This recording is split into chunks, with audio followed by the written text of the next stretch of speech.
So let's start today's session together. So in this environment, let's inquire into something together. Actually, our mind is very sensitive to various things around us. We know what is not good, don't we? Because the mind can perceive the conflict, the aggression. It's kind of a pettiness or closeness or exclusiveness.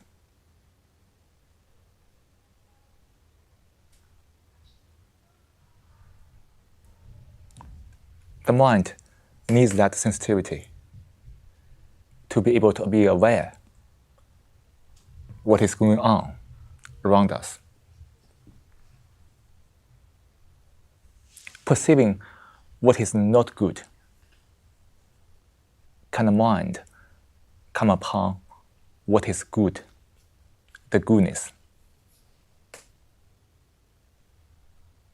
Obviously, it is not a concept or an idea or a theory. All of those things have no meaning. When one deals with the actual living, the life now,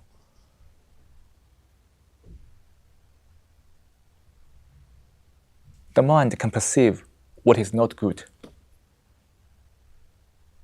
Can the mind not be part of the not good?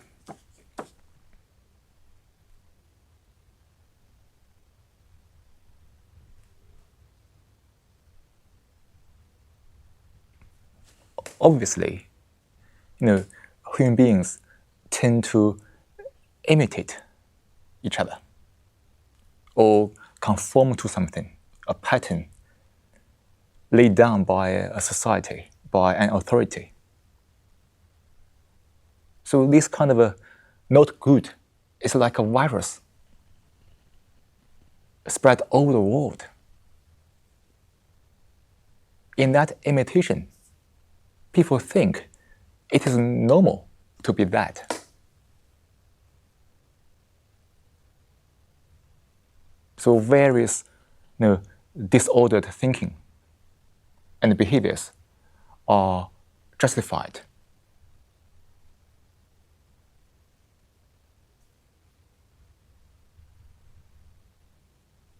This is what is going on all the time throughout the world.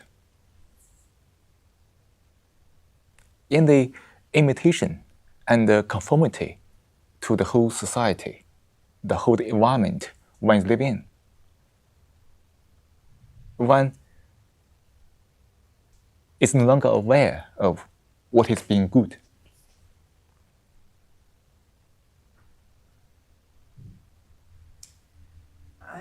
I think I missed an introduction. Yeah, please, madam. Sorry, but I am the first time I'm here. Yes.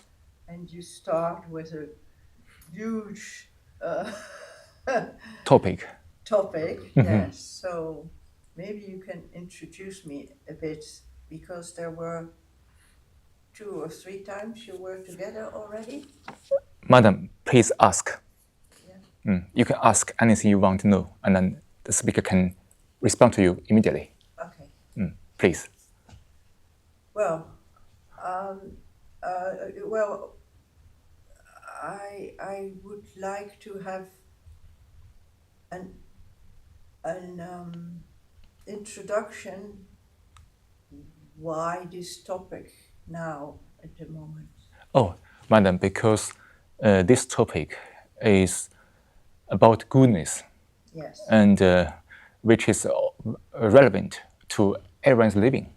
And this is also the topic from Tao Te Ching. That's why in this session, we study this topic, goodness. But actually, every topic is connected. Because all the things that we have been discussing together point to the truth And each of us need to be alert, aware, conscious, to be able to come upon the truth, which is never speakable, but there. So today's session, we start with the topic, goodness, because everybody can perceive its environment, various things that are going on in one's environment,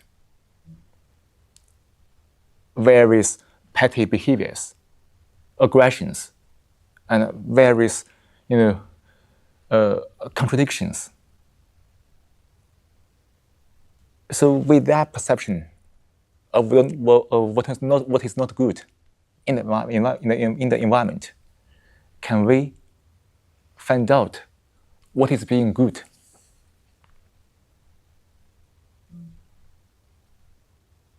Obviously, our life is full of challenges.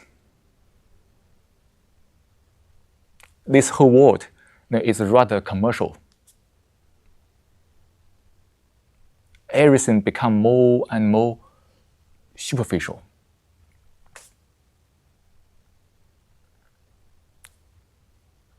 The commercialism and the consumerism is taking over everything in our life. Now, all those things denies goodness. People conform to this way of living, being commercial, selling, buying all the time. At the same time, everybody is confused about their living.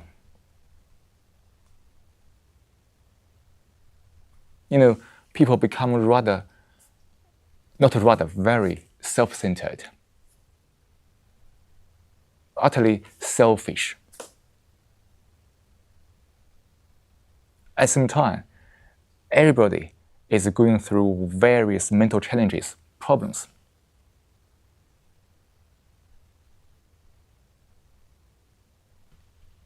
Now, the ego, this kind of self-centeredness, is permeating the whole environment.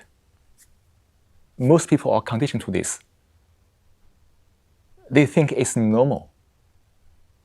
They don't see the correlation between their suffering and this.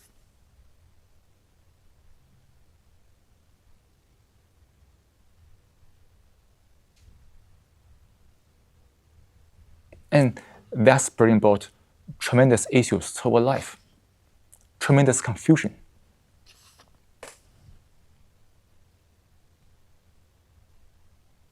Can one observe this as it is?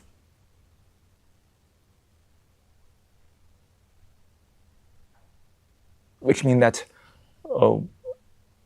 we just observe it without any judgment, emotions, or denial, or justification. Just observe the fact.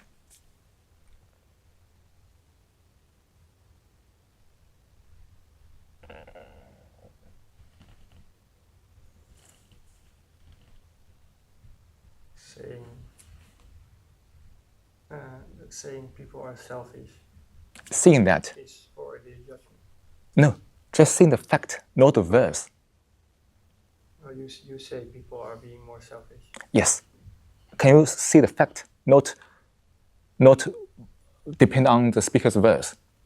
Just see the fact, perceive that, without any judgment or emotions or, But isn't that a judgment already? No, so the speaker makes a statement that people are very selfish. But please don't get trapped in the verse, but see what this sentence are pointing to. And what is it pointing to? No, this state of being self-important, egocentric, doing one wants to do without considering anything. Is that the only explanation? Sorry? Is that the only explanation you can give to the behavior? The explanation for what? For what you see? No, sir. We're just seeing. We're not explaining anything. We're just observing that. Yeah, but you're giving an example. So can you see the fact with the help or without help of those words? Is that clear? Yeah, please, sir. The way I would try to put it, maybe because the words are, when you say selfish, it comes with a big load, right? So maybe another way to say it is that people are driven by the sense of self. It's maybe a more neutral way to say it. It's not a judgment to say, oh, you're a selfish person and that's bad, but rather you perceive yourself and that is the driver for most of your behaviors. That's the way I interpret it, at least. Will you feel better when you using that, when you hear that expression, sir? Cico, maybe the point is, what's the difference between a fact and a judgment? Judgment merely some verse, some explanations, right? I understand. But the fact is it is that. It's beyond the verse. We can use verse to point to that, but words are never the thing. See the thing, not merely get entangled with words.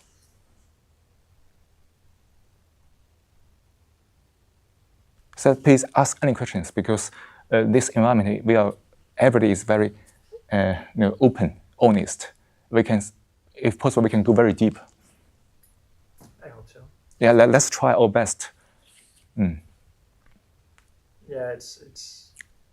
So maybe speaker is asking you, why and how the mind interpret what the speaker says as a judgment. Yeah, but when the mind interprets, then it's already judging. Yes. So can we be aware of that? Just listen to the speaker without interpretation. Because I think this habit may be rather common in our daily life. We tend to easily interpret other people's saying, and then we can easily get into the argument in that argumentative state. So now can we listen and same time be aware of this tendency to interpret?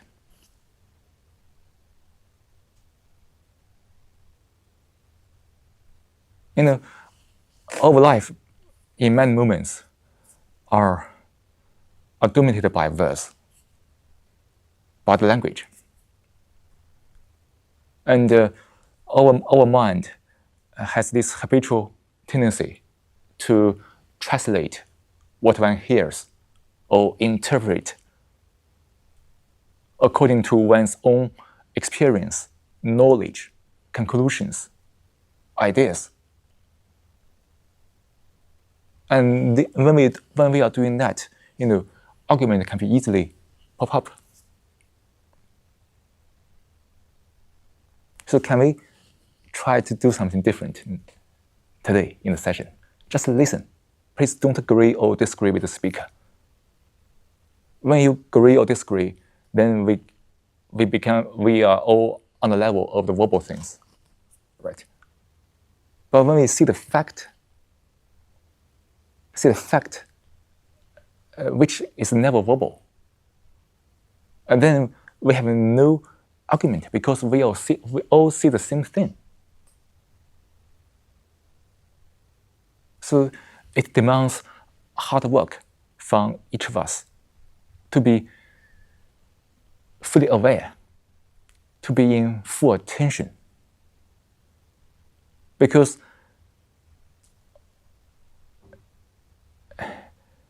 if the speaker is allowed, he'd like to point out that most people are rather verbal. The mind has been so entangled with language, with very subtle expressions. Therefore, we get a lot of troubles from that. We have various neurotic behaviors driven by those things.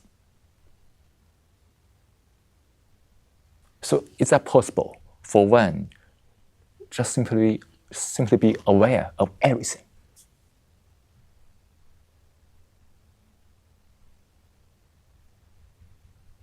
Observe one's reactions to the words, to the language, to the expressions.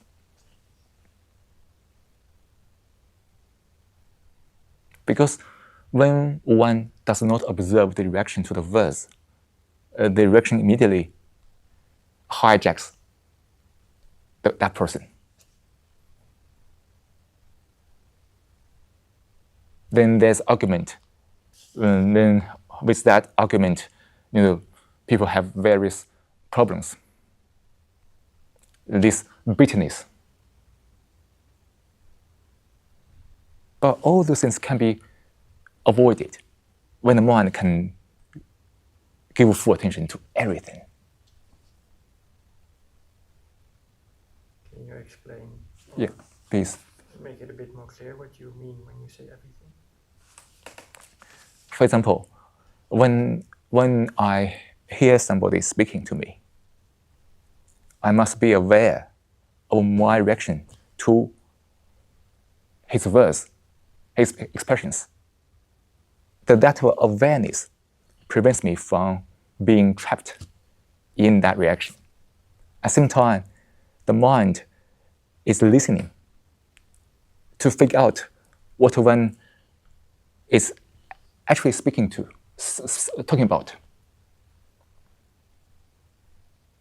So that's the work I need to do every time I converse or communicate with anybody. First, not get trapped in the verse. Second, find out what one wants to say. He may have different expressions. It doesn't matter. But I need to find out what he really wants to express. But you see, in everyday life, we tend to be trapped by the reactions to other people's expressions, and then the communication comes to a stop, and we have misunderstandings. And those misunderstandings bring about extra obstacle for people being together to communicate, to interact, for example.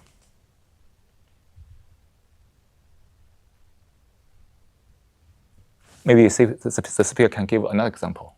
So when I hear somebody, like somebody is speaking to me, can my mind also be aware the whole environment? Also, maybe the mind can also hear the traffic outside. So when I'm listening to somebody, I'm also be aware of all the environment around it. I'm not concentrating on what he says. I'm not concentrating. I'm in full attention.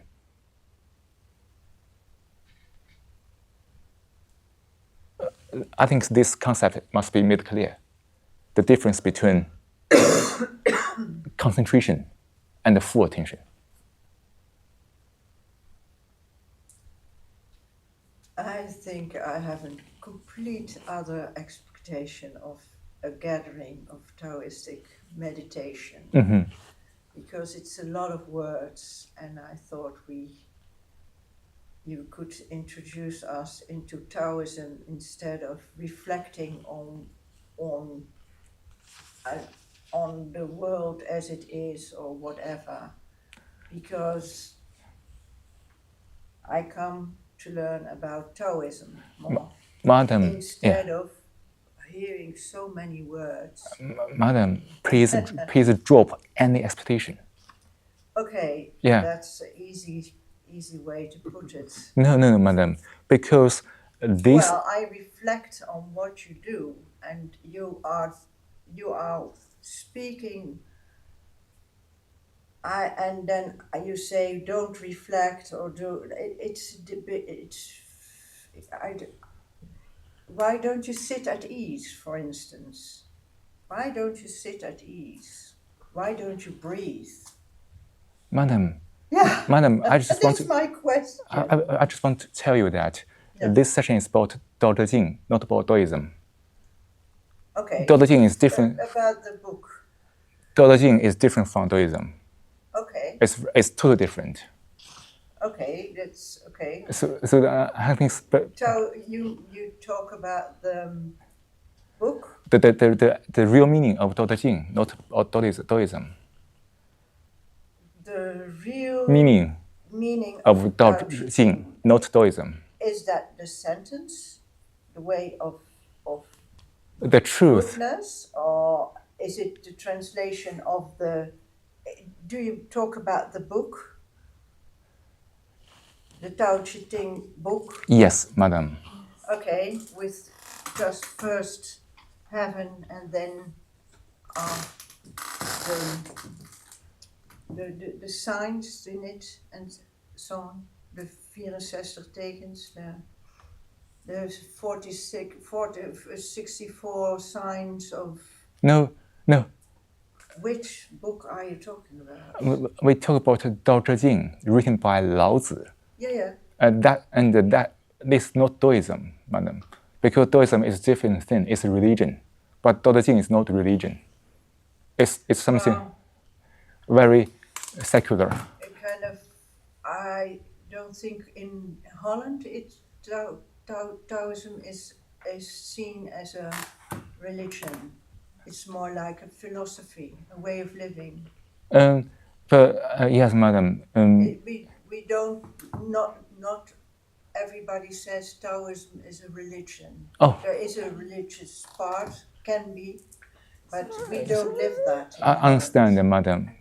The relationship between Tao Te Ching and Taoism. Yeah. Tao Te Ching is the original literature of Tao philosophy. Yeah.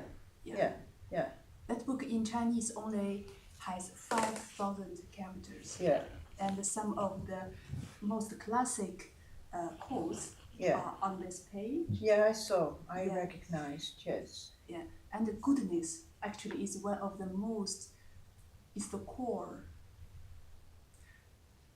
message. Yeah, the book is translated as the way of the deugd, and deugd is in Engels. Virtue, I think. Virtue, yeah.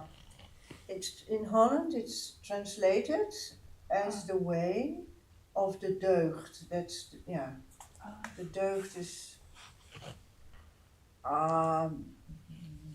being good, but without that it's only good. Can I make a suggestion or a question for you? Yeah. Sorry. So you were expecting a type of meditation. Yeah. You've done some type of meditation before? Yes. Yeah. So usually, like, you sit and you just let the environment come to you, and you're not responding, right? We're a bit of in a receptive state. Is that your experience? Yes. Yeah. So what you can try to do, and I was here last time also, and I came because I liked it, and I experienced it as a type of meditation, because I was sitting here, and the speaker was speaking, and I was letting the word come to me without trying to, right? I'm not great at it, but trying not to tell my own stories about it and trying to judge it. Just let it wash. Yeah, and then after that, whatever work, something comes out of it. Maybe something doesn't come out of it. Maybe, but it is a type of meditation. Yeah, I can understand how I can receive. Yeah. How I'm present in this way. Right. But still, And the speaker here, he has his own view of Tao Te Ching that he wants to express in his own word and share, and we can take it and do something with it or not do something with it. Yeah. That's how I interpret this I session. understand. Yes. I understand. It's clear. Okay. Should we continue? Is this true? You agree with him? This explanation?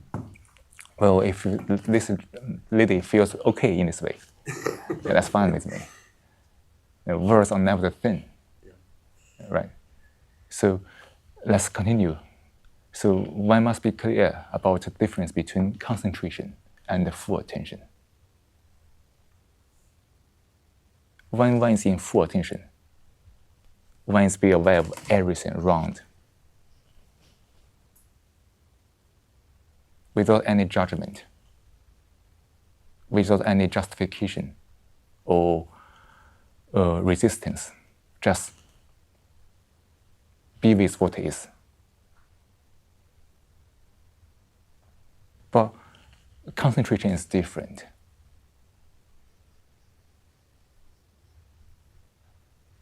What is behind the concentration is effort.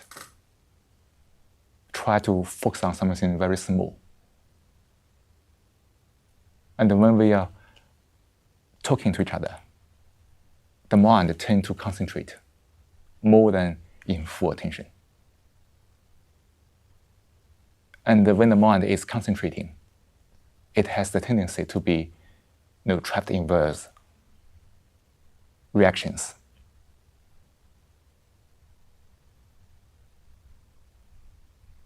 And the question is that, is that possible for one to be in full attention?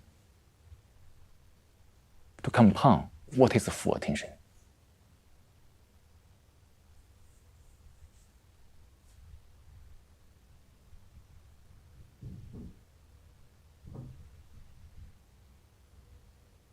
Just like when the speaker is speaking here, can you give full attention?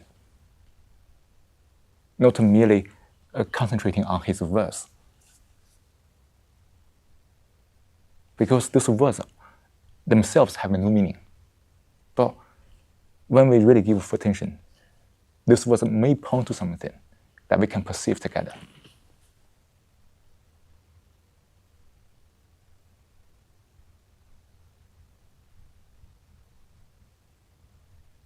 When we are in full attention, we can see the beautiful trees outside, the blue sky, the smell of the grass. We can feel everything. But when we are concentrating, they are only thoughts going on and on and on.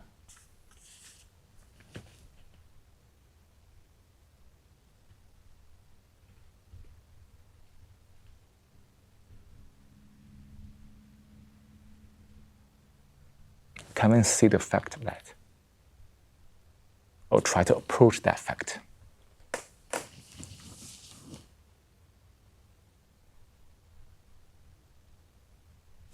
Am I able, or should I want to be able, when I have full attention, to see the things that we both see, also the way you see them? Sorry, sir? So you say, I have full attention. Let's say I have full attention. We see the same thing. Yeah. But yeah, I guess what you're saying is that if you and I both have full attention, we will see the same thing. Yes, of course. But I'm not in full attention. I'm still me. So I put my own things on it. Yes. So that's why one has to be aware of this. So that's what you're saying. Yeah. When I have full attention, then you and I will really see the same thing. Of course, of course. Okay. So the speaker merely putting up such a statement that one must perceive the fact of it. That's when everybody is in full attention. Everybody sees the same thing.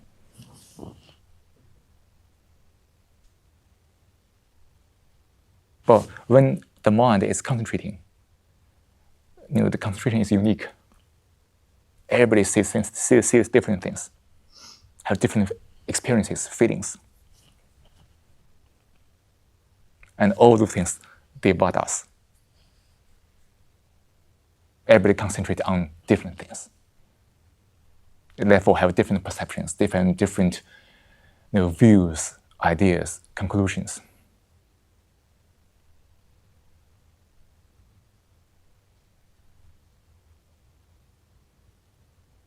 And in full attention, there is no me.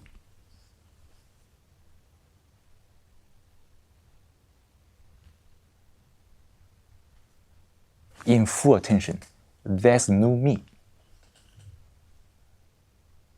When the mind is really aware of everything, not only outwardly, but also inwardly, there's no me at all. That is scary. Please be with that feeling. Thank you, sir, being honest. Be with that. Why do you feel scary? Let's investigate it. Because there's no me. Yes. And then what? What happens? Let's say I've had one or two experiences that remind me of this. Yeah. And that's very beautiful in a way. Yeah. Very truth, like. But they didn't last very long. Don't seek that. Don't seek. Oh, I want this to last longer. Put it differently. I got scared and I jumped out of that situation. I pulled myself out, or put myself back in, I guess. Put yourself. Yeah. So I have this experience where there is no me. Mm. I have full attention, but then I get scared, or like it's doesn't. Yeah, I Understand, sir. contradicting. If I'm not in there, then I cannot be scared because I'm not in there. But apparently, there's a little bit left. There's still some consciousness of me experiencing this situation. Yes, and then the scary feeling pop up, and so, sir, please investigate if you are really serious into this feeling of being scary, because you are still what you are. You are still where you are. You are here. Why? There's also me inside. I would say I would be very vulnerable. Be vulnerable, sir. We are all vulnerable. That's the fact of human being. No, but in a way, like Yeah. in that situation, suddenly it becomes I am everything, and everything is me. So suddenly all the things that I do in my normal life, where I'm just me with the ego, suddenly, you know, you Suddenly, the ego. you see and you. It's like a judgment, right? You suddenly see all the things I do normally in my life, all the decisions that I make. So sorry. The decisions that I make, Okay. like the bad things that I do, Yeah. whatever. That comes then clear. Like I'm basically doing it to myself at such a point. So if you see this way, you mean that the mind is afraid of the ending something. Of ending something? Yeah, because the mind is scary. It means that the mind is afraid of ending something. The mind is afraid of ending the me. Yeah. Or we can say the mind is afraid of death. Is that so? But everybody will die eventually. Yeah, I wouldn't call it death. It's more like becoming alive, being born, or being part of everything. So. Sorry, sir, you mean what is being part of life?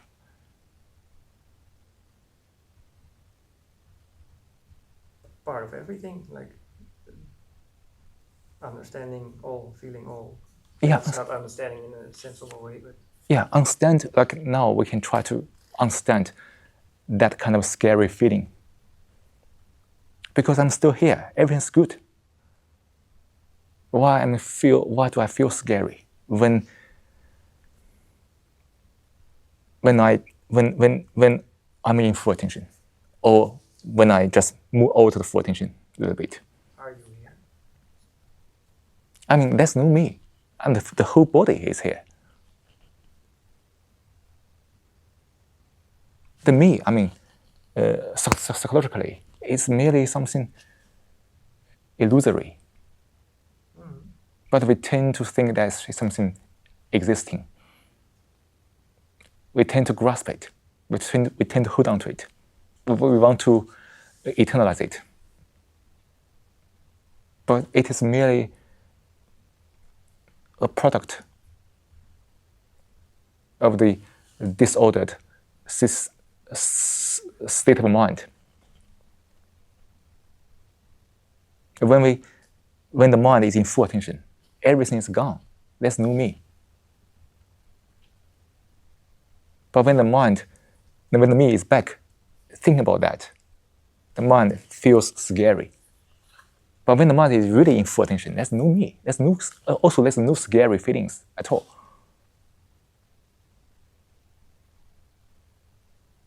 You know this out of experience? Or?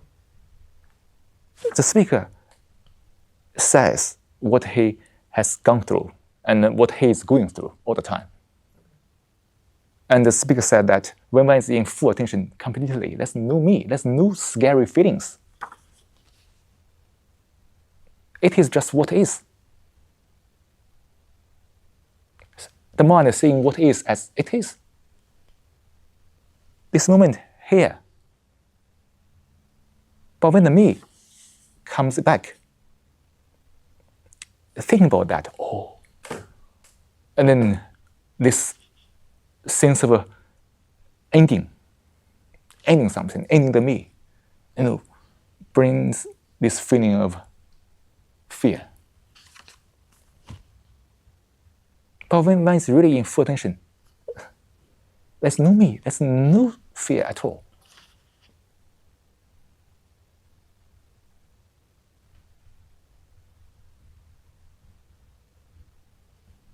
And it's possible for one to live a life with full attention.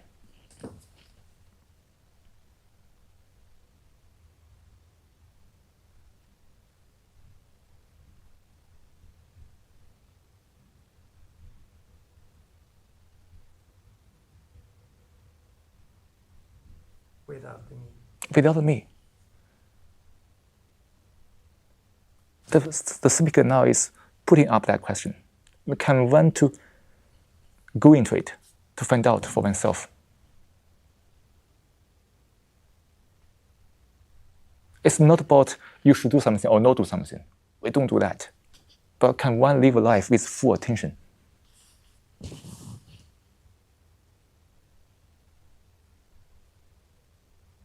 As the speaker says, when one's in full attention, there's no fear at all. Not possible, because there's no me. The me is full of fear, isn't it? That's very clear, isn't it? When there's no me, there's no fear at all. Sir, please find out for yourself. Madam, sir. That's only what is.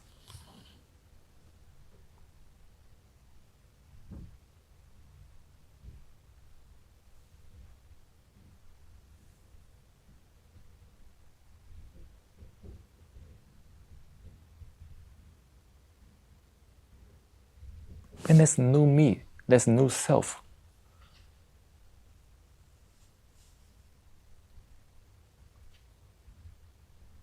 The mind will come upon what is goodness. Being good.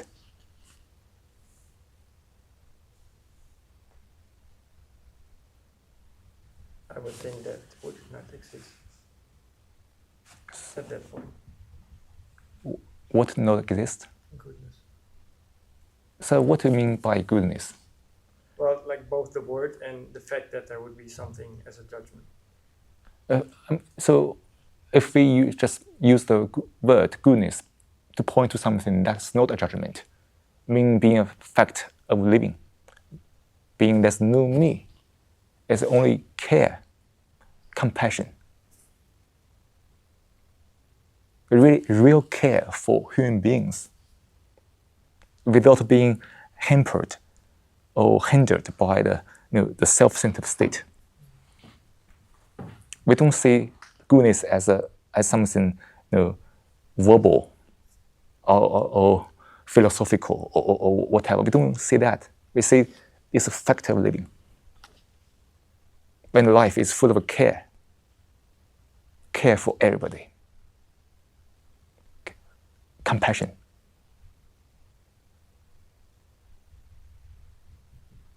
Is the care and compassion naturally occurring? So when there is no me, and Of course. you are. Of course. Yeah. Because you are one with everybody, everything. The energy has no boundary. But when there's me, there's a self, there's a center. So there's a boundary. And the mind only care about the things within the boundary. The energy can't go out. Therefore, there's no care, let alone compassion. Right? And in that boundary, there are endless conflict, contradiction, and also fear.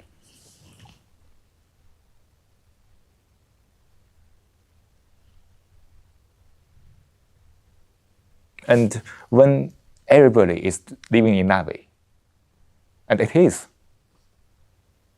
see the consequence.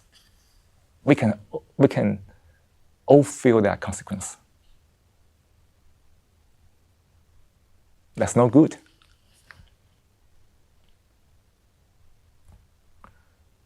That's not good. Right? Everybody's living in their own world, their own boundary. Everybody is self-centered. And everybody has contradictions, not only with themselves, but also with each other. No, sorry. I thought that if everybody would be conscious, then that would be not good. That's what I understood. Oh, no. That's not what you said. When everybody is self-centered, that's not good. So that's why it is very urgent, actually, for anyone who is really earnest and serious to come upon what is full attention and find out whether it's possible to live a life with full attention.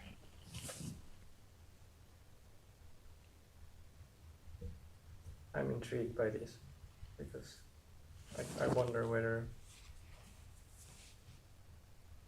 if there is such a thing as life or full life or Such a thing, what is that?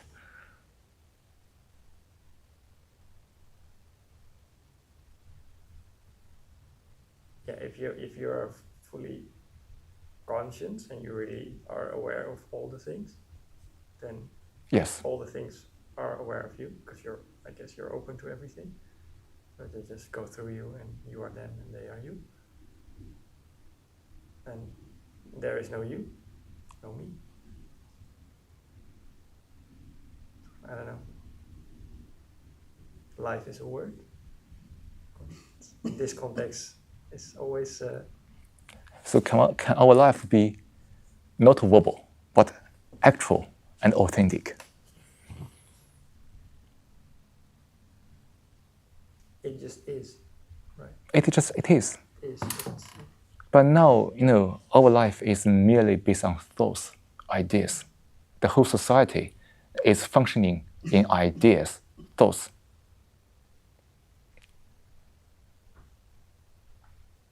It's no longer natural. In living in thoughts, we create this concept of the self, the me. And everybody living with that me, the concept. So the whole society becomes utterly individualistic.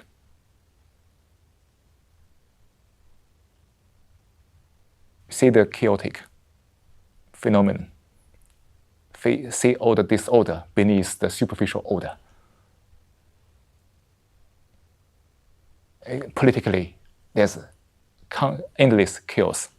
Economically, the same. Every corner of living. Now, almost everybody is in contradiction with each other. Almost, right? People have different opinions.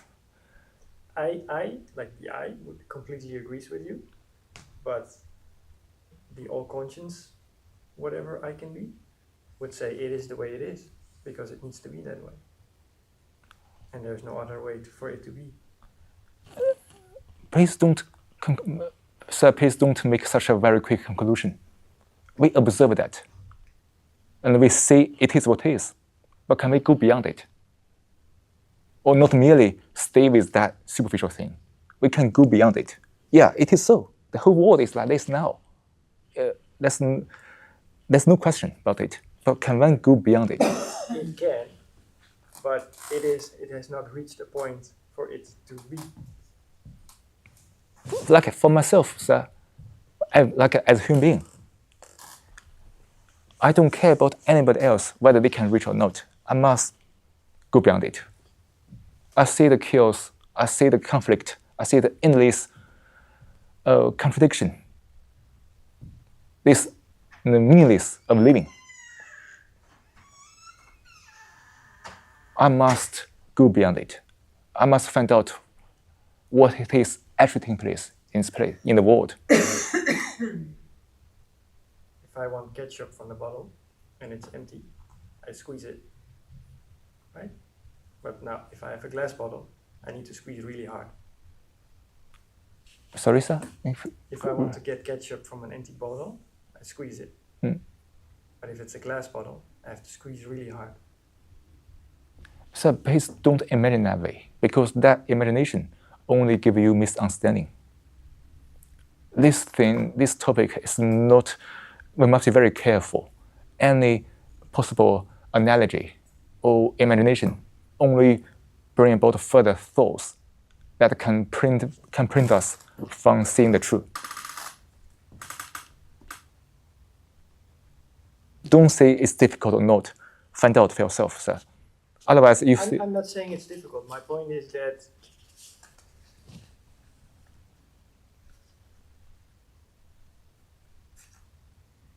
yeah, maybe I'm wrong, but my point is that I guess your point is the perception is what I'm just saying. Like we might not, some of us might be a glass bottle, and some of us might be a plastic bottle. You say no, that's not true. That's all our own thinking. Yes. Because that can be very misleading if we hold on to that thought. The fact is that when to find out for oneself,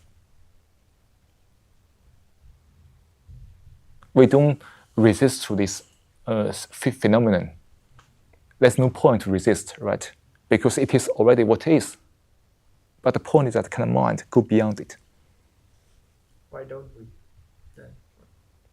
Why don't we resist? Why do we resist? Why don't we go beyond it? If one resists it, there's only emotion. There's only reaction. And resisting to it has no meaning, because it prevents one from going beyond. Great. Right? Because for example, when I'm resisting to the phenomenon, I'm still in entanglement with it. Therefore, I can't go beyond it. But when I see clearly what is going on, I see the danger of entanglement. I see the danger of resistance. I put aside everything. Then I go beyond it. But I don't. So do I?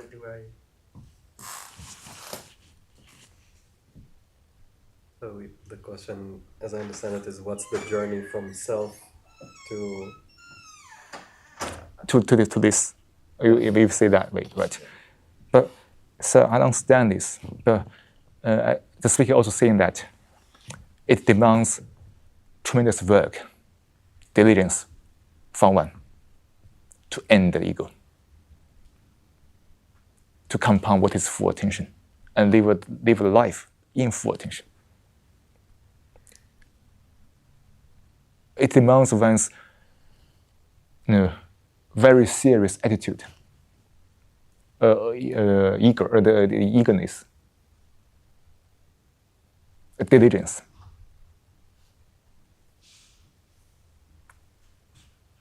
To see clearly the structure of the me, the ego. In that seeing clearly, the mind dissolves it, So it demands one's careful penetration into the psyche and a complete observation. In that total observation, the mind is able to dissolve everything. I mean, the me, the ego. So the hard thing is getting to know the me. Acknowledging the me and seeing it for what it is. Yes. Because the me is always projecting what should be. But then the me is also projecting the difficulties in getting to know the me. Yes. And the various fear that prevents the me going into one's self. Yeah, which is in itself an argument to how do you call this? Never mind. So that's why it demands hard work for one to penetrate and break that loop or the pattern. The me has very stubborn patterns. So the mind must be very subtle and careful to be able to pick it up, break it up.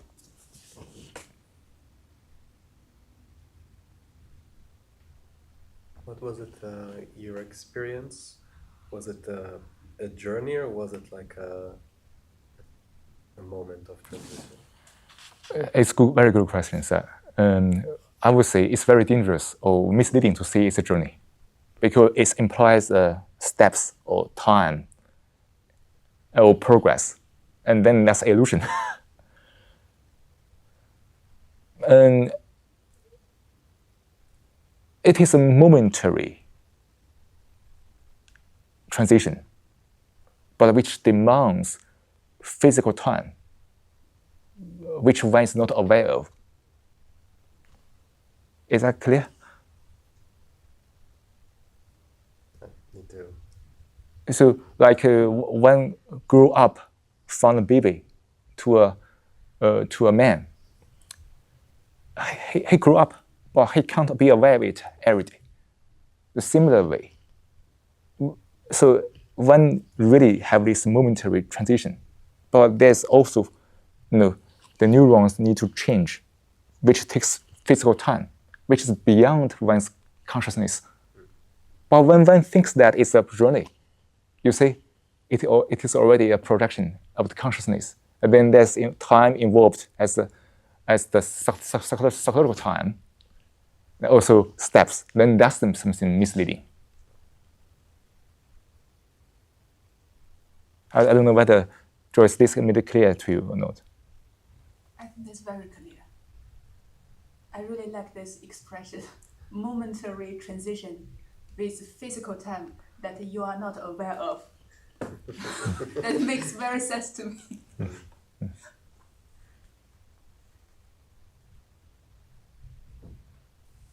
Yeah, I would say you walk a journey, but your destination is with every step.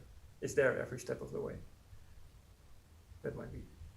Don't think of that, because if you think it's easy to think now for you to as something a journey or steps. What matter is you do. No, but I said both. Right? Yes, you take the journey, take the step, but your destination is there every step of the way. Like it's there, but it's not. Or Sorry, sir, you mean the destination is the step of the way? is there? Because the destination is there every step of the way. The destination is there every step of the way. Yeah. Well, I would suggest no thinking that way, because even thinking that way is also misleading. Don't imagine it. What you can do is just do it, and let the mind change naturally. You don't need to think about a destination or a purpose, because there are so many practices in this so-called spiritual world or the religious world have various destinations or purpose. They are all misleading.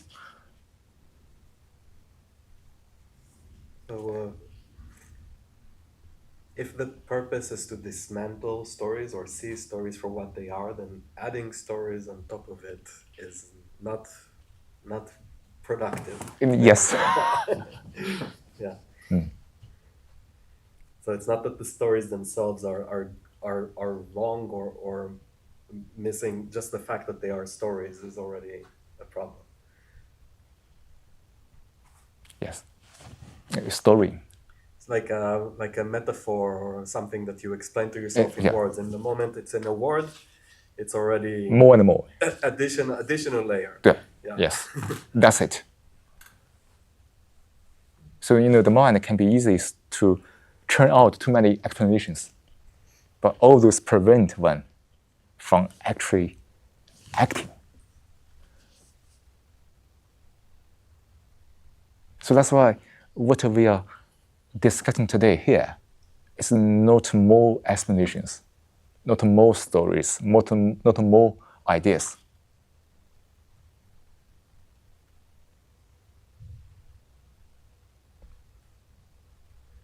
But all those can point to this action. That is, can one put aside everything? Put aside everything.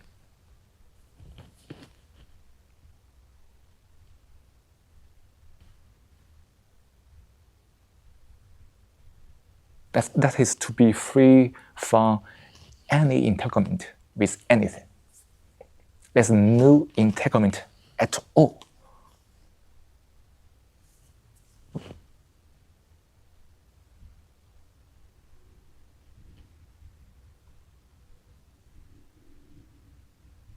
We tend to hold on to so many things. Is that possible to put aside everything? Just put aside.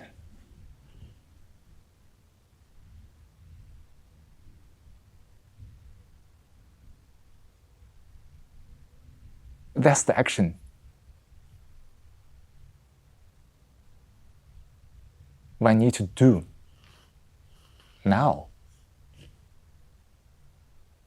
Put aside all the explanations, theories, ideas.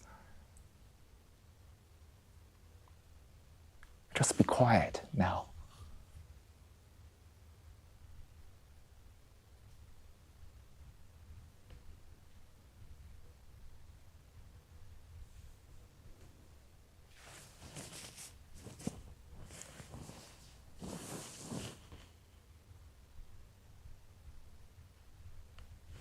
Just be quiet.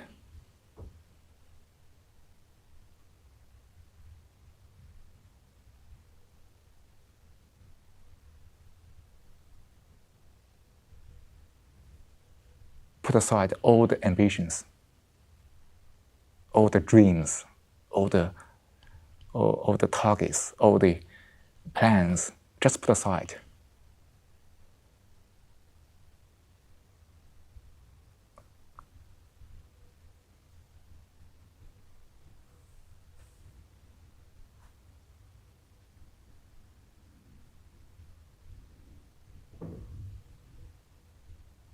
Just be quiet and be with nothing. Just be nothing.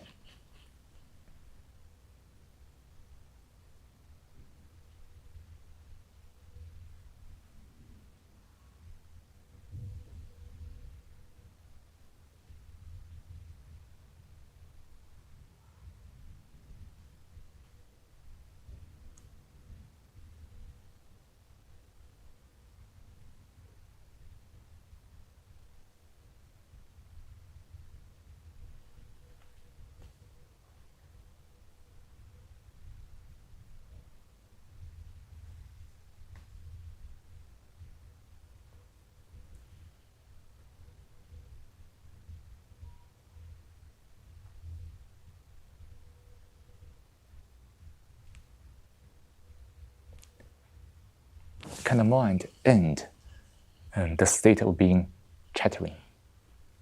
You say again?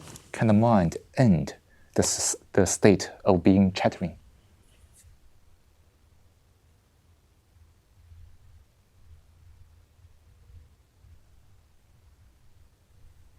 when the mind is chattering, the mind is entangled with the language, the words, the expressions.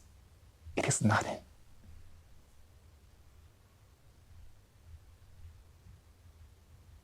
But in that entanglement, the mind feels there's something, which is an illusion.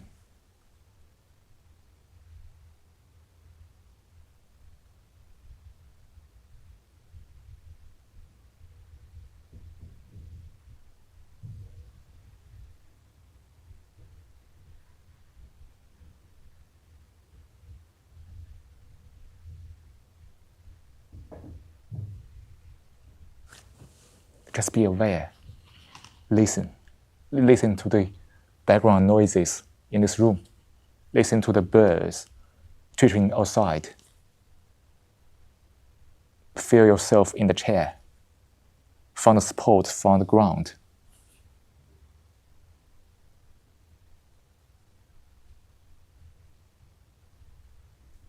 Be aware of any tendency to concentrate and not concentrate.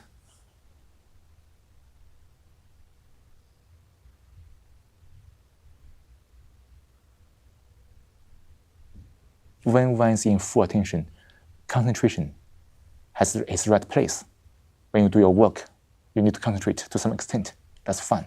But when there's no attention, concentration only brings about disorder.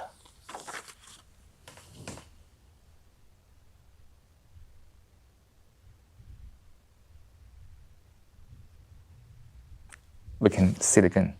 In full attention, concentration has its place for your work, for your life. But when there's no full attention, concentration will only lead to disorder.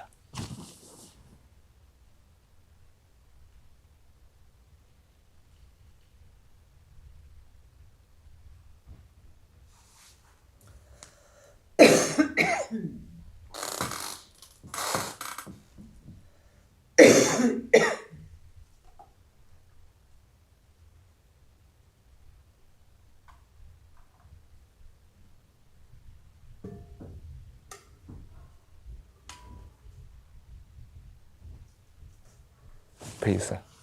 So if we circle back to goodness,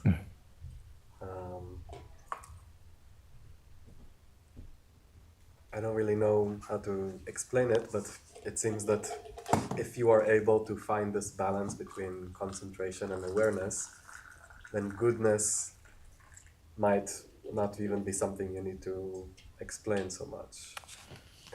Good is just flowers. Yeah. Flowers naturally, right? So trying to be good or trying to avoid badness, that's not really the thing. No, yeah.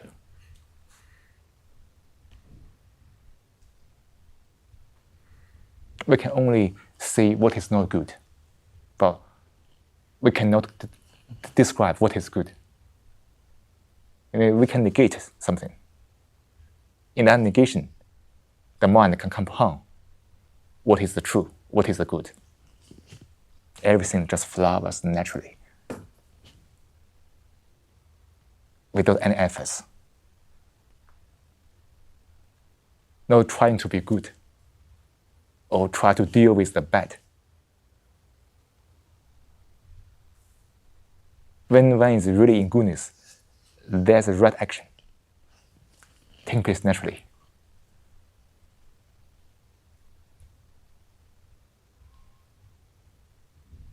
I like the irony of having a subject for today and talking about it, and the conclusion being, yeah, don't worry about it.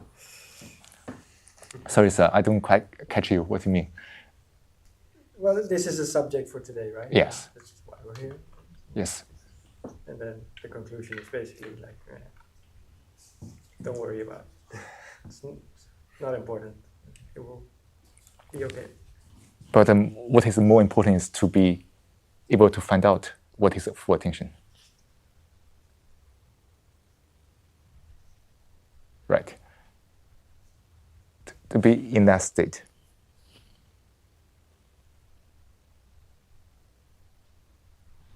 Our life has various, psychological demands from everybody else, from the environment. So the mind can be easily concentrating on various things.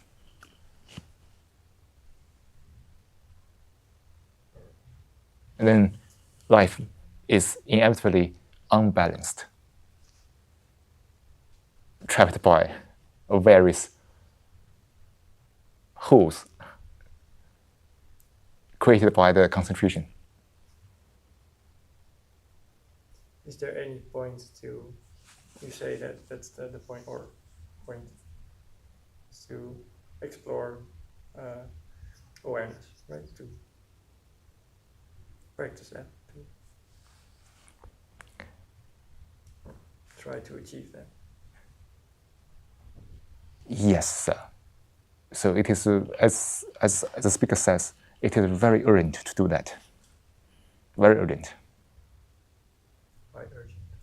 Why not choose that? Urgent because all of our issues are created by this problem of lack of attention. And lack of attention, we still want to solve the issues. Then we create more concentration. So we trapped in the issues, creating more issues, and want to solve more issues. Then it is an endless loop. But when one is really in full attention, all the problems are gone. Otherwise, the mind will be busy all the time, perhaps for the lifetime, to deal with various endless issues. Is my awareness or my level of awareness, does it have any relationship to anybody else or anything else? Your level of awareness is related to anybody else? Is that your question? So what do you mean by the word related? Is my ability to be aware in any way dependent on anything else?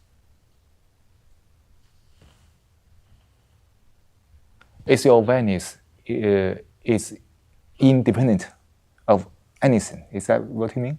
Yeah. What do you mean by the word independent? Well, you make the point that it's necessary because a lot of things are happening and it's all because of certain things. But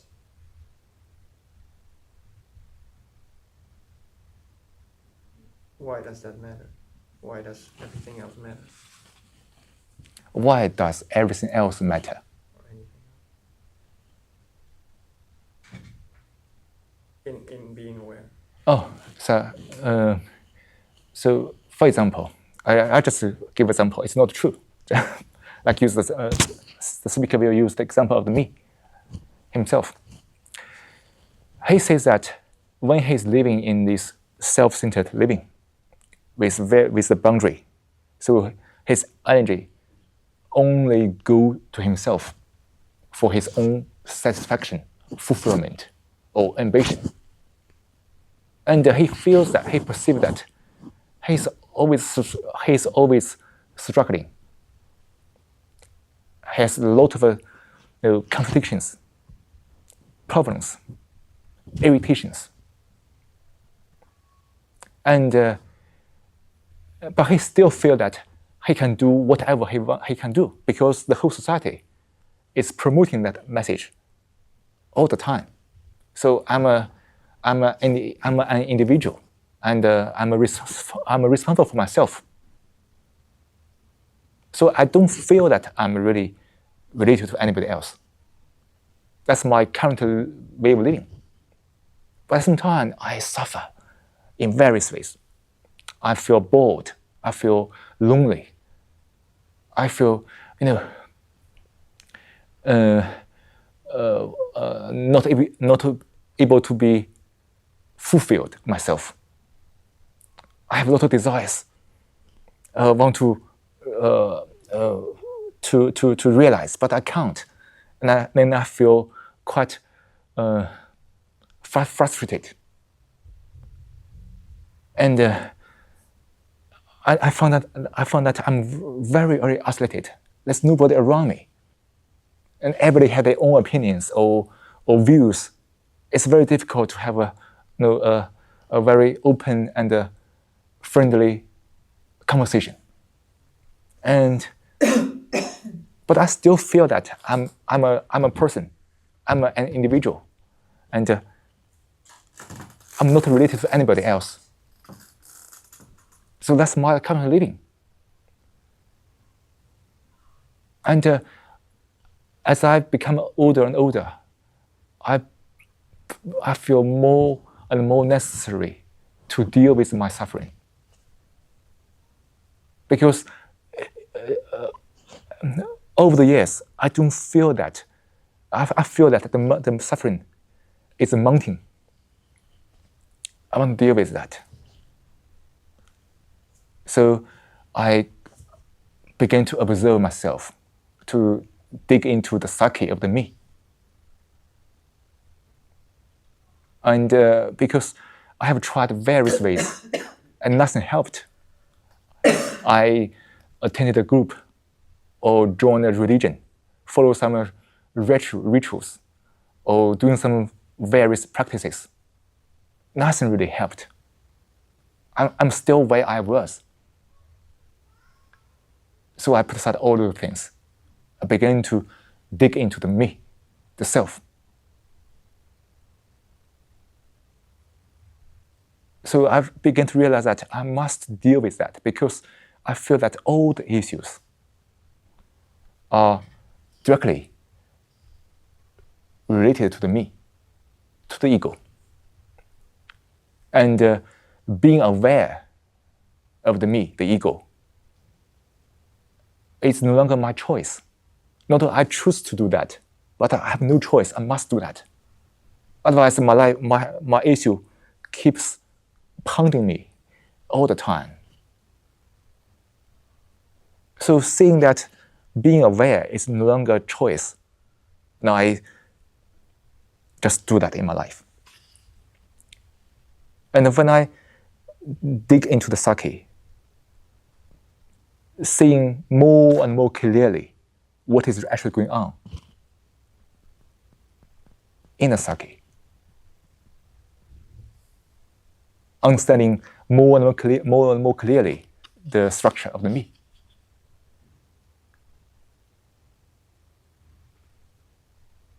I feel that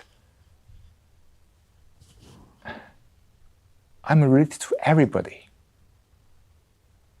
Where you are? I feel that I'm related to everybody because everybody has the same, everybody's mind follows the same principle. When I find out the structure of the me, the problems, the issues, it applies to everybody. But in my previous state, I feel that I only belong to myself. I'm not relevant to anybody. But when I really see clearly the essence of the me, the structure, and also the mischief it has played on me all my lifetime, I feel that this discovery no longer belongs to me.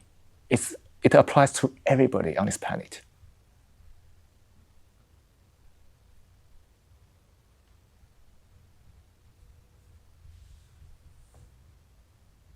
And with that insight, I perceive the suffering of everybody. Because everybody's suffering has the same structure.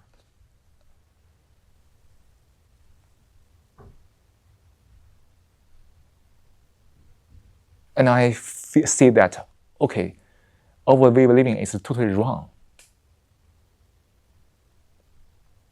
Because everybody is so self-centered.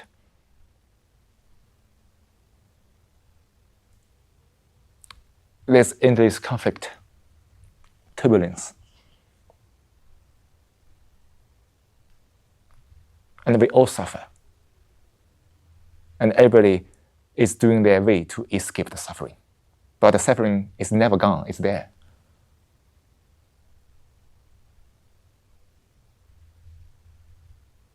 And everybody feel that he is not relevant to anybody else. Everybody feels the same. And this pattern perpetuates this egocentric world, society. Everybody thinks that way. Amazing. But now I feel that that way of thinking is still the manifestation of the me, the ego. When the ego is gone, when I observe it carefully, totally, this connection is something natural.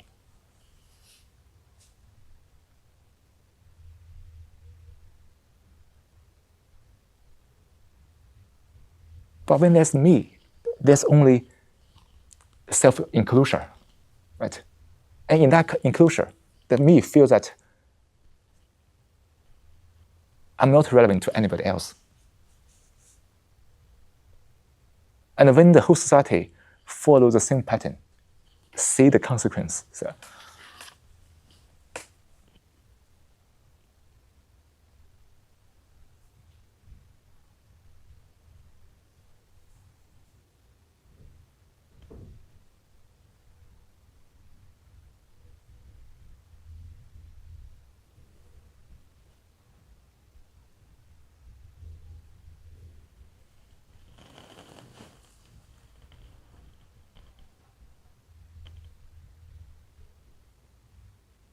the whole society is trapped in that pattern.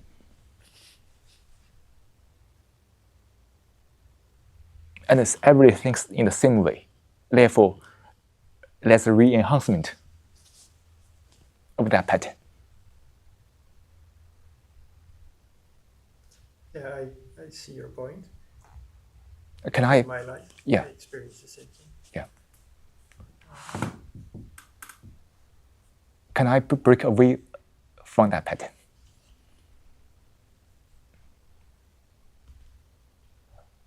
Well, my question or what I wonder is that,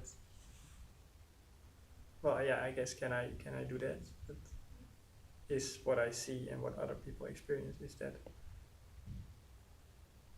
a boundary to achieve that? Sorry, Is it in your way of your development? sorry, sir, could you repeat that question? Well, is the yeah, it's so you see these things, you experience these things, and you have a reaction to it, whatever that might be, and that is, I guess, that is also something you should be aware of. Of course, sir. Right? Like, Of course, sir. and because that's, well, it is the self, and it's might be in your way of being aware. Sir, of being first, being conscious. of course, I have to say that the self is very cunning. Very cunning. So, I mean, this awareness is something very total, very complete. Second, this experience is no longer my personal experience. Just be clear. This experience is no longer personal. Because it is always there. It's not something one seeks to reproduce. Know that. So you should let it in, It let it in. or let it through. Let it through. It's always there. It's not something I want to repeat. No. It's there all the time. So it's no longer something personal. And everybody can see that, I mean, in full attention. As back to what we said earlier, if we are in full attention, we see the same thing.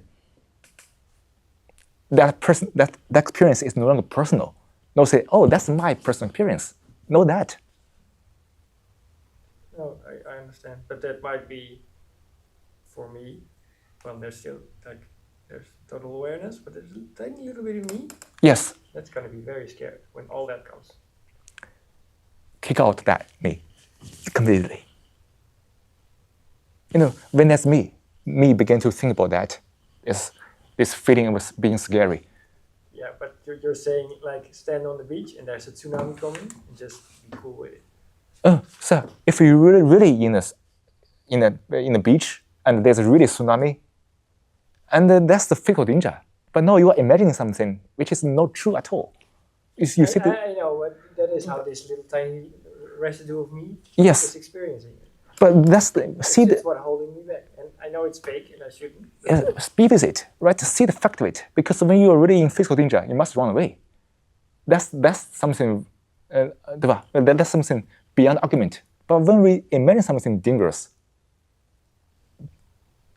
observe deeply, stay with that feeling, not to run away from it, because it's you see clearly it's something illusory.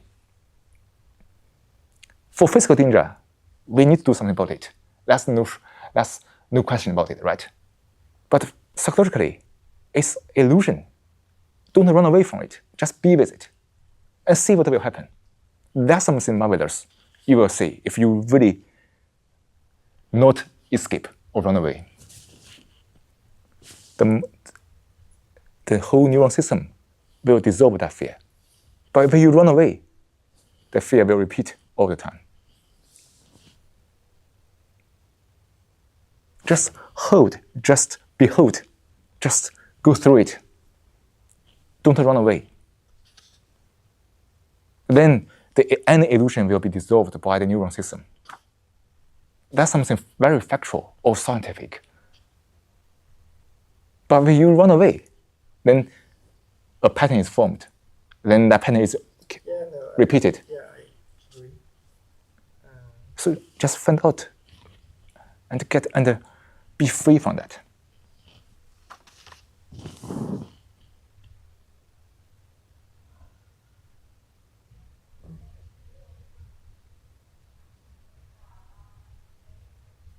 Seriously. No, I agree. It's what I.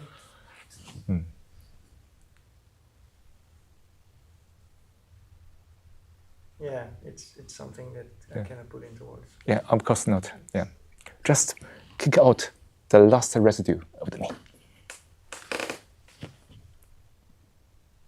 No. You see. It's fine.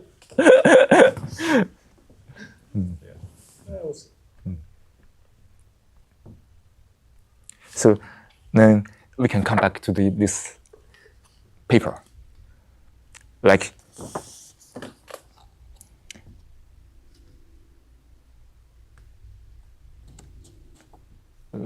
this sentence, in a living that denies truth, there's exhibited courtesy and loyalty. In guile and kindness, there's hypocrisy.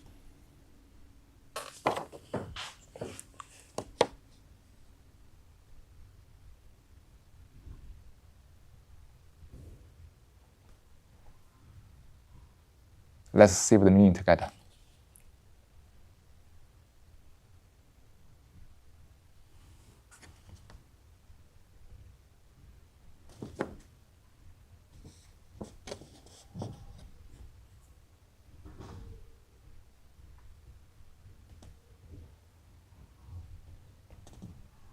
What denies the truth?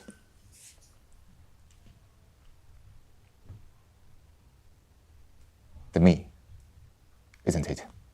The me denies the truth. The me exhibits courtesy and loyalty.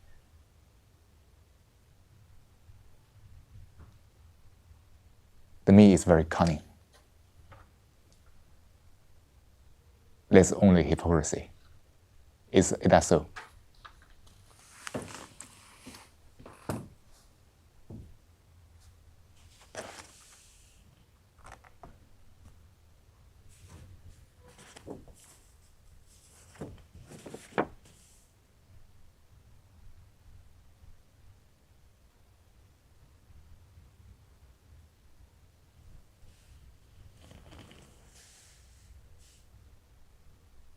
So you're saying that the courtesy and loyalty are a hypocrisy.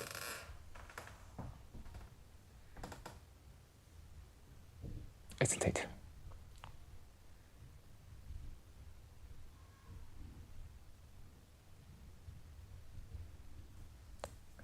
And behind the courtesy and loyalty, there's a purpose.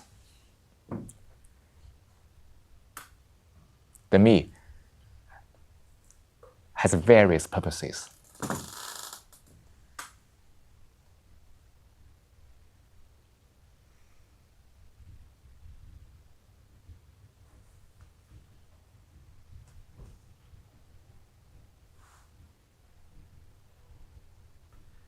But you could say the same thing of disloyalty and No. whatever uncourtesy. No, we don't say that. We don't be careful about the language, because in English and also in the Western language, it is easy to say yes or no, the opposite. But that's the difficulty of translation. Don't think about the opposite. Like, of course, disloyalty is not a problem. Okay, let me say, Yeah. if you express a gesture of courtesy, does that yeah. We don't deny courtesy. We don't condemn loyalty. That's the point. I mean, courtesy and loyalty has its right place. But you see, now the courtesy and loyalty has go to stream. What happens? We don't say, yeah, you should not be courtesy, or you should not be loyal. It's pointless. But why? Now there are too much courtesy or too much loyalty. Can we say that? Yeah, please. So people respect and care when there is love. It's naturally. Naturally, yes. But courtesy and the loyalty, sometimes it's a behavior which is calculated by the mind. Yes. The me is calculating how to behave. And also, so when you say the word disloyalty, what do you mean by that?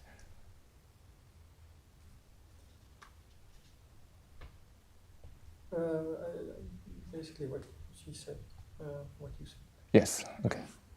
So the accepting truth does not exclude any of the other things. No. Actually, living in truth, it has nothing to do with loyalty or disloyalty. Being true has nothing to do with loyalty or disloyalty. But when we think about loyalty and disloyalty, the mind is trapped in the dualism, right? Dualism between loyalty and disloyalty. But when the mind is really in truth, it is neither loyal or disloyal.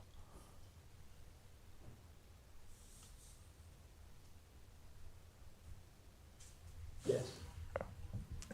Good. But some others might think differently. So, Yeah.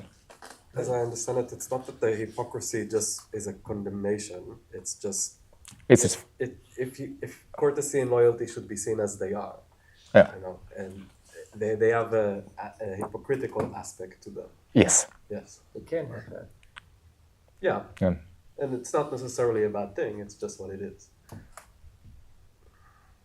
You see the fact that and go beyond it. Yeah. It depends on where it's coming from, right? Yeah, I'm not trying to kind of analyze the situation or No. like you say it's in this case it's like this, in that case it's like that. Just like I'm trying to parse this sentence. So when there is courtesy and loyalty, it's evidence of a self manufacturing Yeah. something. Yeah. And that in itself is a hypocrisy, not necessarily because therefore it's bad to be loyal or it's bad to be courteous. It's just what it is. That's what I'm trying to say it without that the hypocrisy itself, it's not a judgment. It's a reflection. Yeah.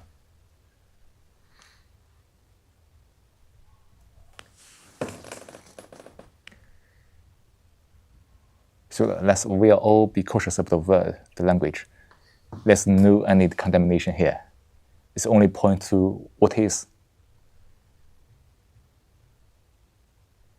It's nothing about loyalty or disloyalty.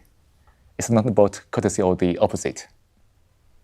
But the fact that when people in that state, as the gentleman said, that there's kind of a Hippocratic aspect in it.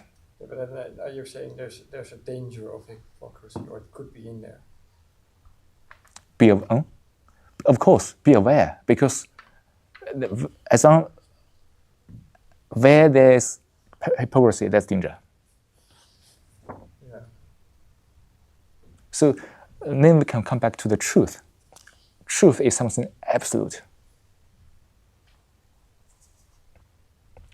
Obviously, the courtesy, loyalty has this Hippocratic aspect. It is something absolute. It is what is. And what is something absolute, isn't it? But in thinking, there's only relative things. But what is, the fact is absolute.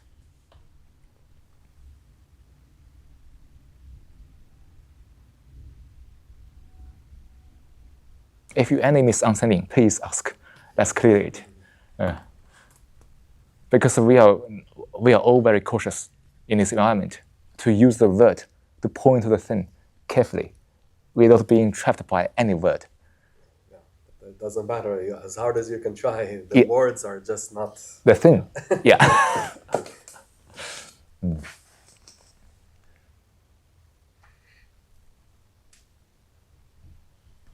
Let's continue. Yeah. No, it's. I wonder what's the point of the words at all, which is a good point to make. But So you asked. If you are open to discussing things in any other way than words, then I would be open to investigating. So the speaker was before saying that the intention is not necessarily to understand the word, but to understand the message. You know, the words are the carrier of the message. Yeah. And they don't really capture the message 100%, and that's the problem Of all language, yeah. Yeah. Of all languages, it's the same. Yeah. It's a very crude, tool compared to what's going on. Yeah. It's what drew me to Tao Te Ching. But Yeah. So we can see that, like, if a speaker remember correctly, in the first chapter of Tao Te Ching, what is the first sentence of the Tao Te Ching? In English. Truth that could be described is not the eternal truth. Yeah. yeah, then when I heard that, I was hooked. But So that's why we can use the language, but we must go beyond language to perceive the actual, something absolute, something very certain. But the first thing we need to do is to be aware of various conclusions or viewpoints or opinions we have already accumulated, because that things can make us feel certain, but that's also something deceptive. Only when we start this journey with something with absolutely uncertain, then we can compound to something very certain. But if we carry on these opinions or ideas all the time, this exploration only makes one feel uncertain, because what one has been holding on to has been shaken, and then there's nothing to be found. But when one starts from this journey with everything put aside, knowing nothing, completely in uncertainty, and then when we will compound something certain, which is beyond any words. can you and I understand one another at that point? Well, what do you mean? Can we? Yeah. Yeah, it's can't because we don't have to. So my question is like, if we go beyond words and we are conscious, So, can we experience each other still? Can we do something like we do with words? We communicate. But if we go beyond words, is there something else that so when we experience the same thing, do we know from one another? But we don't because there's no us or me. so is there experience that not tainted by words? Obviously, most people's experience are distorted by words. Words play a role in their experience. So therefore, there's endless self-deception. But when we really experience something without being tainted or distorted by words, what's the point of experiencing it? When you experience it, finished. When one experiences that way, when it's very certain, everybody's mind follows the same principle. I don't need to confirm with somebody or ask somebody, do you have the same experience? I don't feel it's necessary to do that. Because those things are beyond the verse. I can perceive it directly without any distortion. That's it. I would want to share it with someone. Share it. Yeah. Can this be shared or not? Let's investigate it. The speaker said, the gentleman said that he wants to share it with other people. But this stuff can be shared or not. Share, what does it mean? What does the word share mean? I would say no because there's no I, so there's you in this. If we are there. That's only what is, and we as human beings can see what is. There's no point to share. Is that so? I can share with you food. That's fine. Share with you some water, a pancake. But for this thing, it is always there. It is up to everybody to perceive it, to see it. I can't share it with you or with anybody else. I can see that the mind is in its own enclosure. The mind is not in attention. He's not perceiving, and I can't help anything. Right? Yeah. Next question arises: why would I want to go there? Where? There. What is there? Being full conscious and everywhere, everything. So, as we said earlier in the session,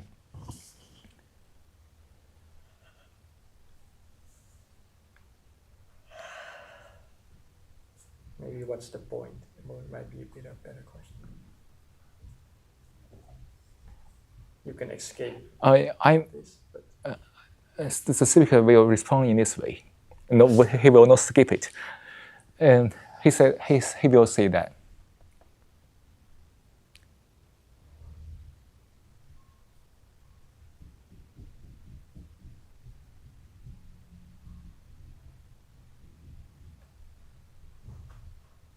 he perceives directly the tremendous suffering.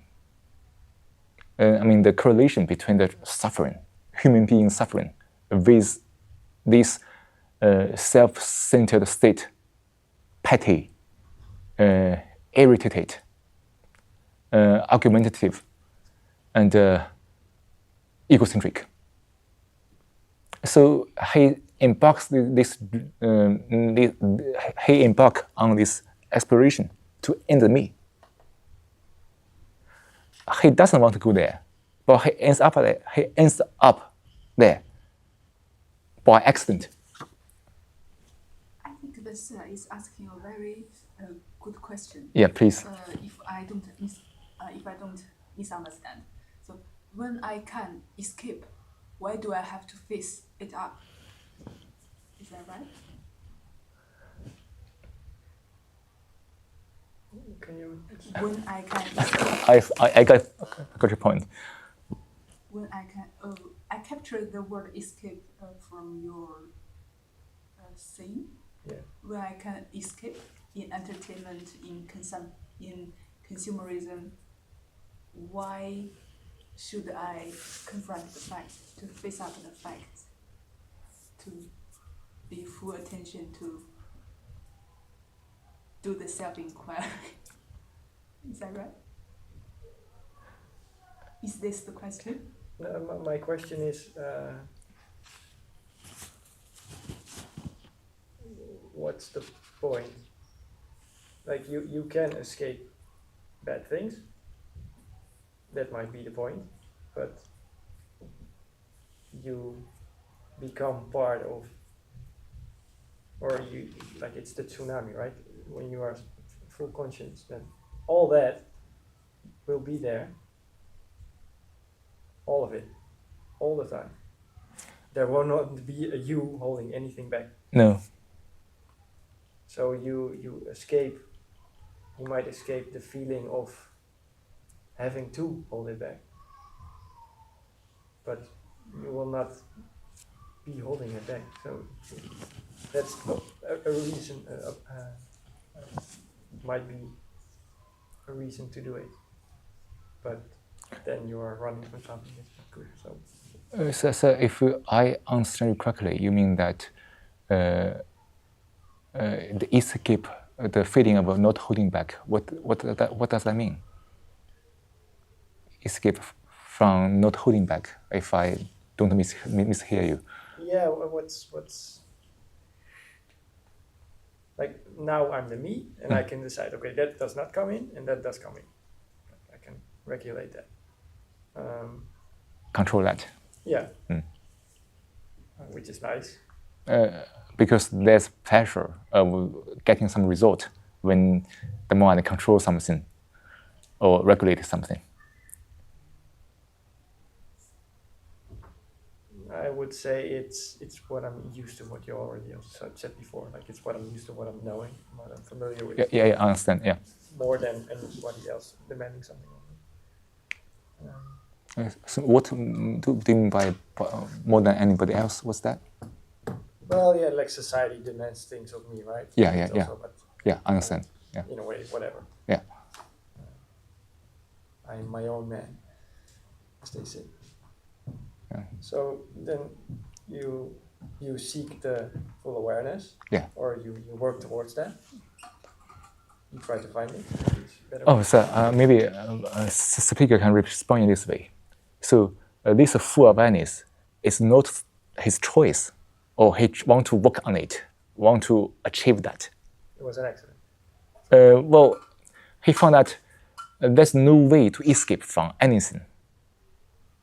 And he sees the limitation or the trap of escaping. Now, why do human beings escape? What does escape mean? I think Joyce starts another topic. Why do we escape? Through what we escape? Pleasure, isn't it?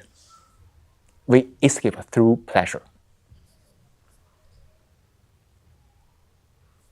And the speaker, well, just take him as an example. He observed tremendously. He said that his suffering, not his suffering, everybody's suffering is directly related to pleasure. When the fear, when the agony, it's totally at one with pleasure. But one still escaping from one's issues into pleasure. It's an endless trap. So when one sees the danger of seeking pleasure and escape through seeking pleasure, one stop escape. One stop escape. Full awareness is not a choice.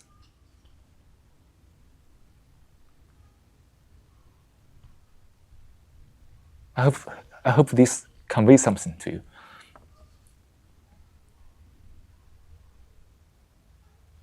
when I don't see the danger of the escaping through pleasure, when I don't see the correlation or the direct relationship between suffering and pleasure, I think being fully aware is a choice. So I may ask, what is the point of doing that? When I'm asking that, I think that's a choice, that's an option. But to the speaker, he sees the fact of this relationship between the suffering, human beings, the tremendous suffering and pleasure seeking. Therefore, he embodies that understanding by not escape. And not escaping means being fully aware, which is not a choice, which is not an option. Because only the me, the self, is making choice, options. That's a side effect of wanting to end your suffering. Or Sorry? diminish. So it's a consequence. Like you wanna limit your suffering by limiting your ego, the self, and a consequence of that is that you will become full aware. And then in fully aware, so the mind ends all the sufferings. In fully aware, in full attention, there's no ego.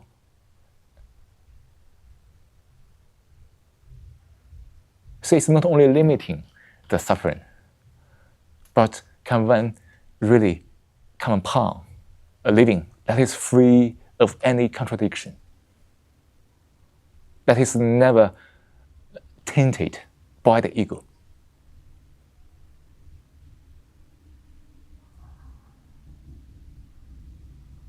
In the egocentric living or the thinking, there's always option.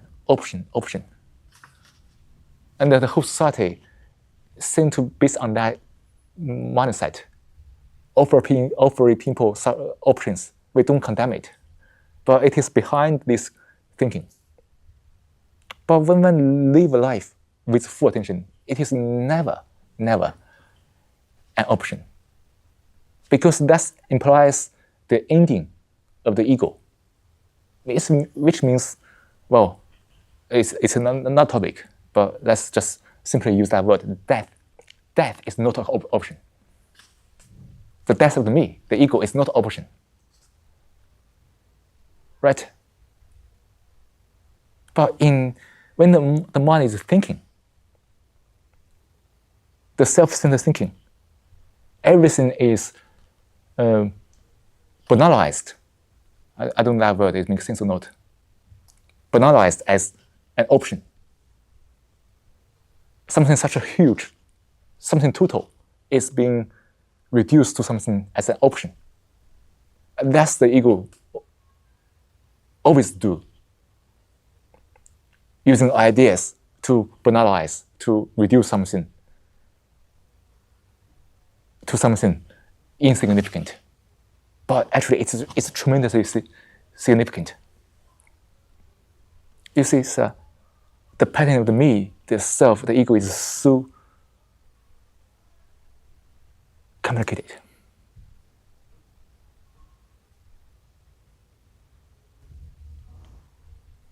We need to observe it carefully, completely.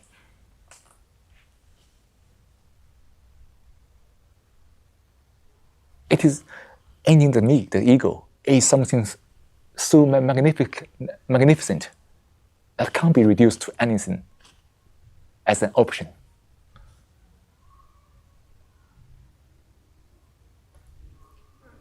You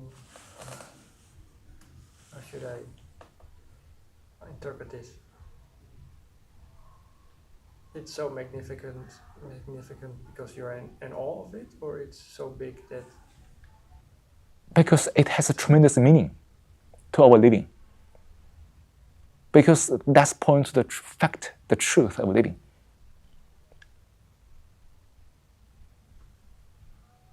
So as we have discussed today through the session, the me has a fear. which can prevent the me from ending the me. The me have various options or directions or escapes from facing this tremendous issue of full attention.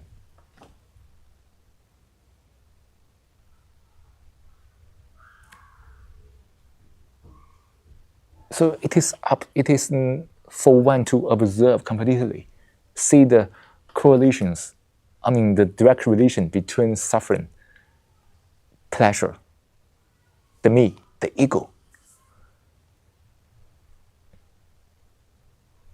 They are point to one thing, probably, which is beyond the word, but it's one thing which can be very simple, but beyond the words.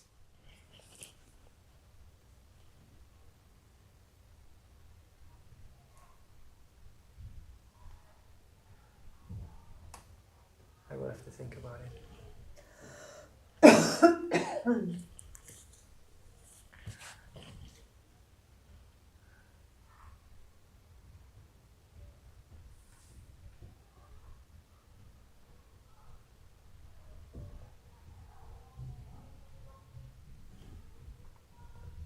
Maybe before we finish this session, let's have a look at the last paragraph. Here. Is there any difference between being respected and being slighted? Is there any difference between praise and insult?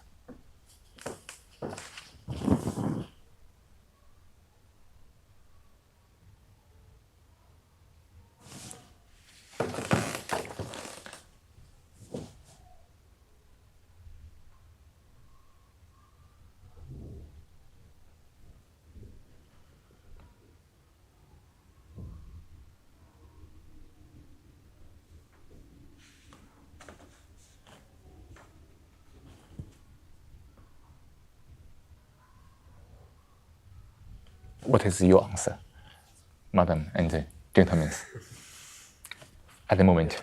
I would say for me that. Yeah. Sorry, you wanted to speak? That's okay. Okay. Those are very self-driven words, like a kind of a parsing of what's happening, like a narrative over what's happening.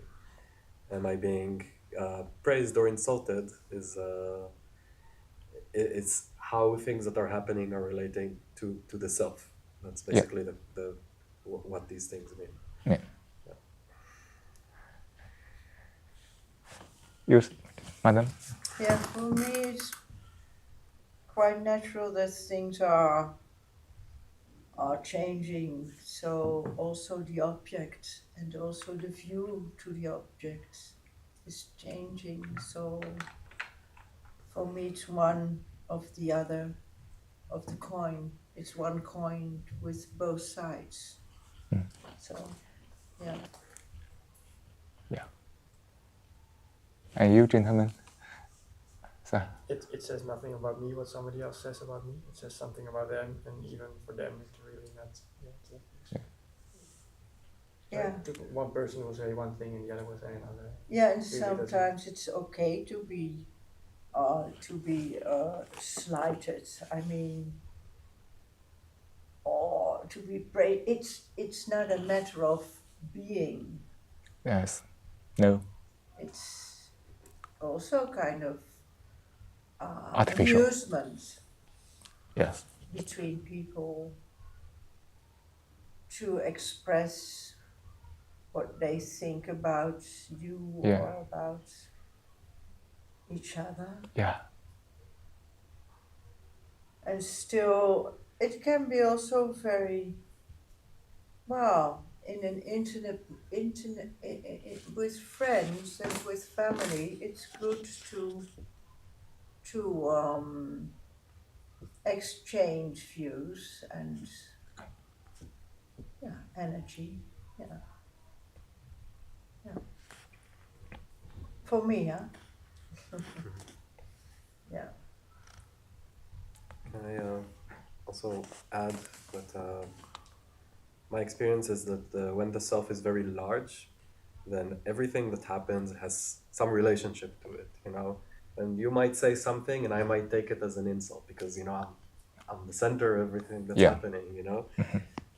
So whether I'm being respected or being slighted, everything that's happening is always being judged in that prism because the self is so big, and everything is from the perspective of the self is how it's relating to the self.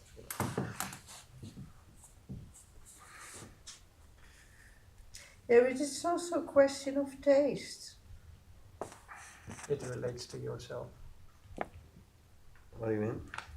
When somebody expresses an opinion about something, if you like praises you or slights you.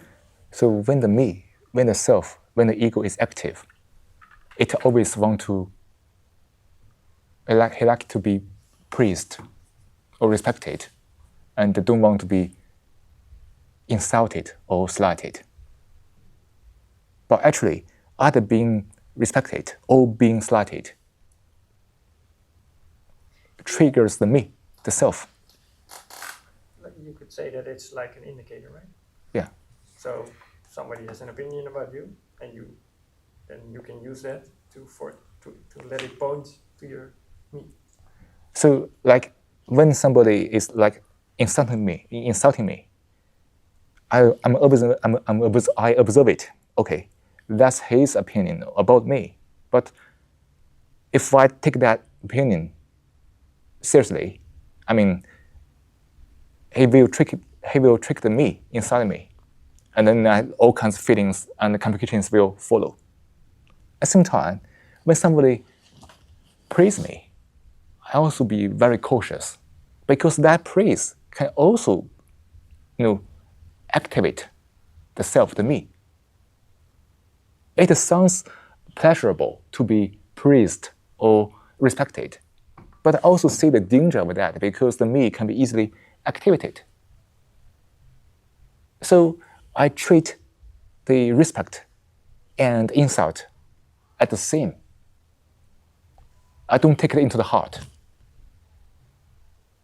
I can say some people sometimes when they are in a good mood, they can praise somebody, but when they're in a bad mood, they can be very judgmental or critical, or even insult people. But I say both praise and insult as something very dangerous. I must be very cautious.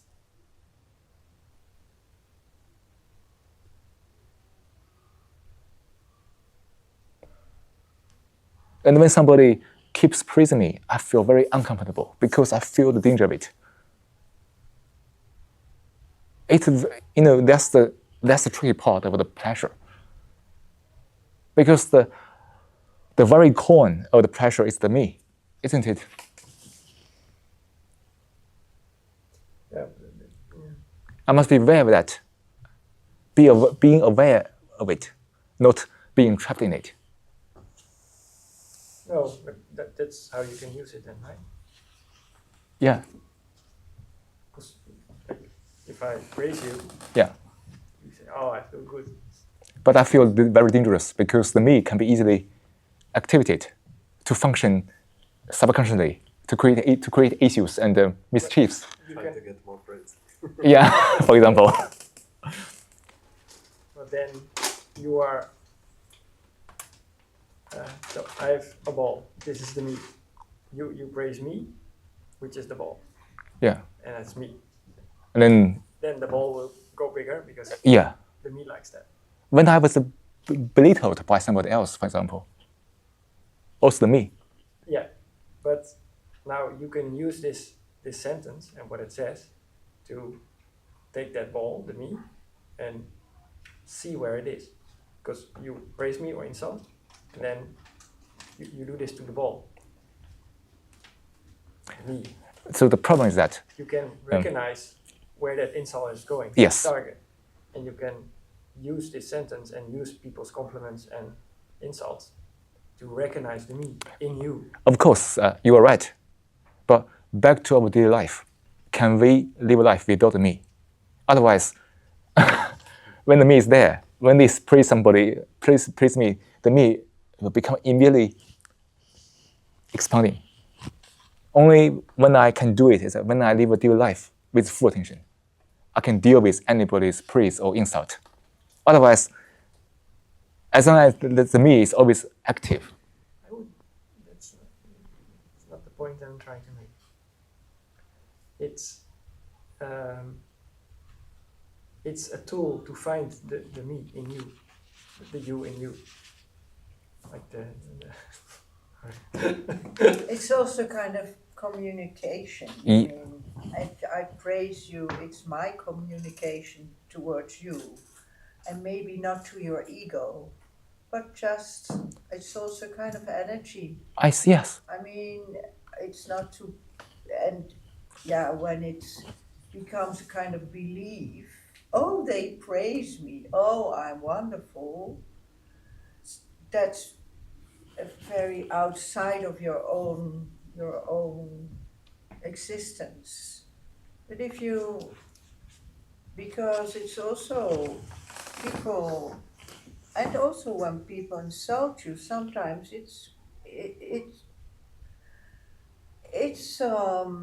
I mean, if you're a bore at that moment, and you know I'm a bore or something, you're not in your mood, and somebody reacts on that, can be very clarifying. Yes. I mean, can be, it's not, it's both, it's not a big deal for me, or for not me. I don't mind. I understand what he means, madam. Yes? Yes, because either praise and or insult are something verbal, and then one must observe completely, not being trapped or dominated by the verbal thing. Yeah, it's not truth. It's just a moment. Just a moment with some verbal expressions, and then that not represent the truth. Yeah, or me, or not me. Yeah, I understand what you mean, madam. Yeah, in a way. Yeah, yes. So I understand what you mean. Yes, that can be a mirror through which you can see the self, right? When somebody praise you or insult you, and you can use that moment as a mirror to see, oh, the me is activated. Is that what you mean? Yeah, you can find the me in you. Yeah. By using this. And I can observe it, and can I end it? End the me. Or If connect. you so wish, then you can. Yeah, or connect to it. Yes. I mean, yeah, toch? It's also, that's what I feel if I hear you. I think it's also kind of connection Why would you want to connect to it? with somebody. Connect with somebody. Why do you would like to do that? Well, you want to connect to the me, to the ego. So I don't think if I praise somebody or I offend somebody, I'm only, it's not, there are so many reasons or purposes, or sometimes it's quite spontaneous, or it's not and madam, if I understood correctly, you say that Yeah. what you says and what he says has something in common. Is that what you mean? I don't know. Okay, anyway. It was a question, if your question is about connection. If you say, I want to, somebody expresses something towards somebody, maybe it's to connect, to make a connection. Oh, it only leads to disconnection. Yeah, I think we already have a connection. If we want to. I think so. If we don't disconnect it. Sorry? No, it's not about you and me. No, in general. Just Yeah. in general. Yeah, between people. So one is living in full attention. One is in connection with all the human beings. But not for a particular connection with somebody. That's something different. That's we must make it clear before the end of today's session. When is in full attention, when is connect with all the human beings. But when we think about a particular connection with somebody, with some specific person, that connection perhaps is a disconnection. Isn't that intrusive to be connected to everybody? Of course. Maybe for next week. Maybe for next week. Can we take this? Of course, madam. Keep it, please. Yeah. Thank you. Okay, thank you. And I hope we can meet in the future sessions to go through various fundamental topics. And then thank you for coming here. I hope all the best for the whole week. Yeah. I want to thank you, but Please. like I don't want to make your ego bigger. No. Not that it's too big. No, sir. I think we already connected in a way that we understand that we appreciate each other's work. Yeah. And stuff. Good. Okay. Yeah.